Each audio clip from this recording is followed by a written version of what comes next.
எத்தனையோ ஜென்மங்கள் செய்த புண்ணியம் தான் சிவனை வழிபட முடியும். நீ எந்த ஜாதியில, எந்த குலத்துல, எந்த இடத்துல எப்படி பிறந்தாலும் சிவனுக்கு பிடிச்சு போச்சுன்னா ஐ டோன்ட் கேர். எவனை பத்தியும் கவலைப்பட வேண்டிய அவசியம் இல்லை, சிவனை பத்தி கவலைப்பட்டா போதும். அவர் என்ன பார்க்கல, இவர் என்ன பார்க்கல, இவர் என்கிட்ட பேசல, சத்தம் போட.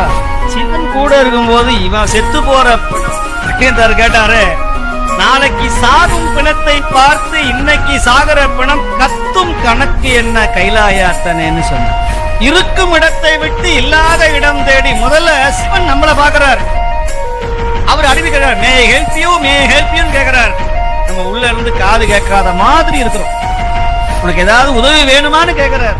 யாரு கேட்கிறார்? நாகப்பட்டினம் சுவாமி நாவுக்கரசர் சொல்றார். அதனாலதான் ஒரு சாமானிய மீனவனுக்காக தன் கோயிலை திறந்து வைத்திருக்கிற ஒரே கோயில் நாகை காரோணம் நாகப்பட்டினம். ஒரு மீனவ அன்பர் இறந்து போயிட்டாருன்னா மத்த கோயில சாத்திடுவான், யார் இறந்து போனாலும்.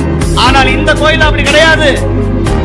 செத்து போன பிணத்தை கொண்டு வந்து அப்படி ஜாலியா அந்த பானையோட கொண்டு வந்து வைப்பாங்க. அங்க சிவாச்சாரியார் வருவார், சுவாமிக்கு சாத்தன மாலையை எடுத்துக்கிண்டு தீர்த்த எடுத்துட்டு வருவார். இல்லையா சிவாச்சாரியார் போய் பணத்துக்கு பக்கத்துல போலாமா? தீட்டு இல்லையா? அங்க கிடையாதப்பா. ஏன்?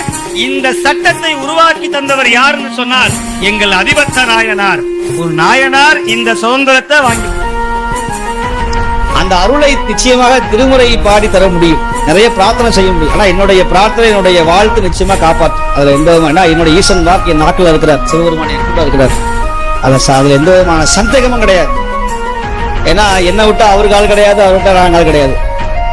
எப்படி கர்ணன் செத்து போகும்போது வந்து அழுவா தர்ம தேவதை, கர்ணா எனக்குன்னு ஒரு மகன் நீ போயிட்டேன்னு.